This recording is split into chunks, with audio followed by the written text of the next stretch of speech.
Fear drives us, for now. And what is it we fear? We are born into a world where the society that predominates believes in and is driven by fear. Although it is difficult to verbalize the heart of this deeply ingrained fear, I've had this aha moment time and time again. A realization that this fear, in its most basic form, is way more obvious than we think. Sometimes the answers we seek are hidden in plain sight, so fundamental and simplistic that our complex minds have layered in so many logical and intelligent systems of belief. So to understand what I'm saying requires a complete unlearning and rewiring of those neural pathways.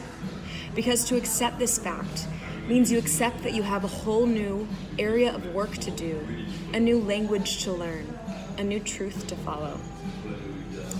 This truth simply comes down to a deep-seated belief that we do not deserve to feel love at all times. A belief that is wired so tight it blocks what's beneath it. And what's beneath the fear of not being loved?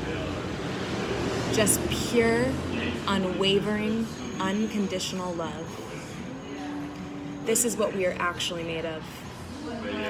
But this belief, this fear, creates a blockage to receiving and understanding our shared core value as humans in this universe, love. This belief covers up the truth behind, in front, and within it all.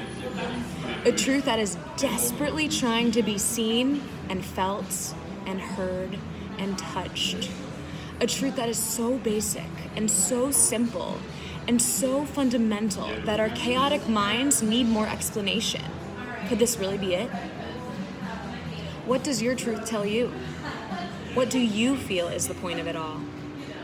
Why are we experiencing life in this human body right now? Is it all random and happenstance that we are here? Is it to reproduce and continue a human race that has no true purpose? Is it luck? What is luck? We have a choice right now. You can take society's word for it. You can endlessly study the theories of renowned scientists, psychologists, philosophers, gurus, spiritual teachers. You can even trust what I'm saying right now. Or you can take a more uncomfortable path. A path that requires you to face every demon you've ever experienced in your human body, and also the other demons that the humans around you have unwillingly placed into your life. To find a way to turn off your brilliant mind and instead go within to answer this question. A path that will strip away all that no longer serves you and leave you totally bare, so you can relearn how to live for yourself, for the humans around you, so you can experience the magic of the moment more often than just when you run to the beach at sunset.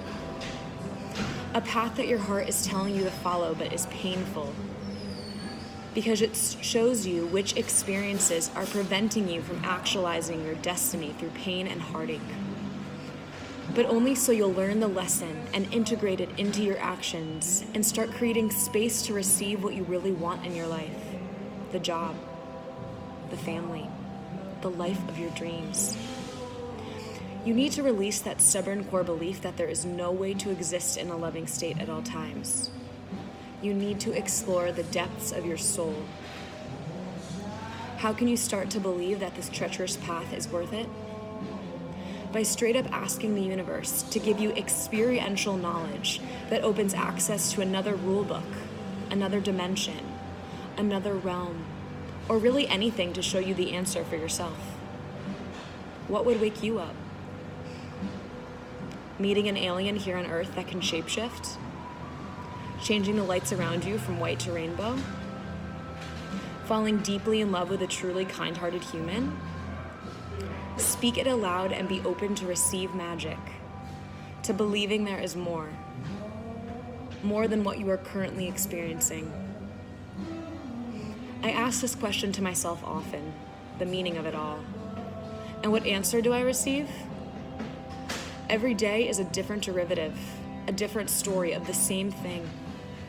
What I'm receiving right now from my inner voice, my voice of love, is that the point of this life is for the universe to understand and know what it feels like to experience unconditional love through the filter of the human senses, through the filter of the human mind, to experience consciously loving itself in a physical body so it can feel the feels, with an intellectual mind so it can hear the truth, to share this love with other conscious beings who are also awake.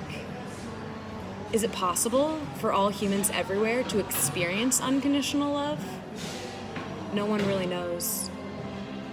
Right now, we are being given the ultimate test to see if we can involve an entire species to know love to be true.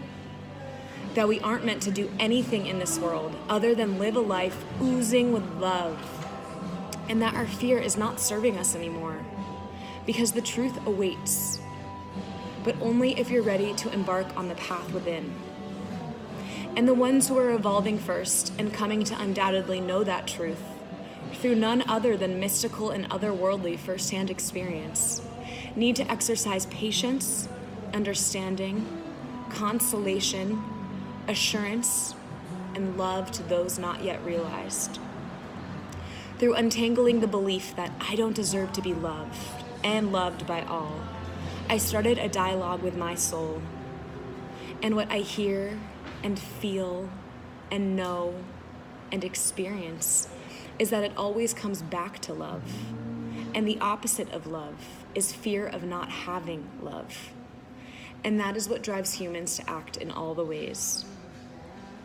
Even though there are many other surface-level drivers of our negative experiences, love is the deepest root and furthest shoot.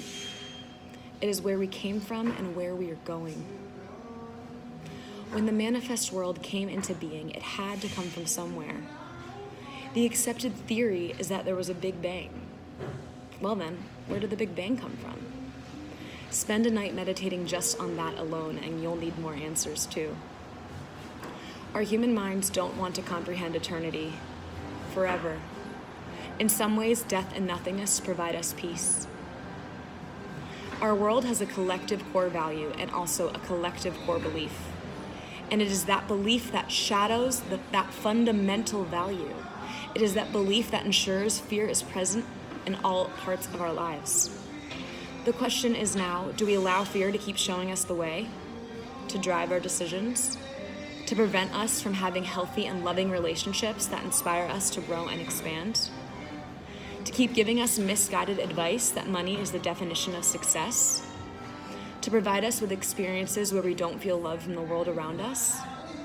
Could we actually exist in a perfectly loving world as humans? Or do we need fear to fuel our lives, to keep us working towards a purpose? The only way to truly know is to awaken the collective to love.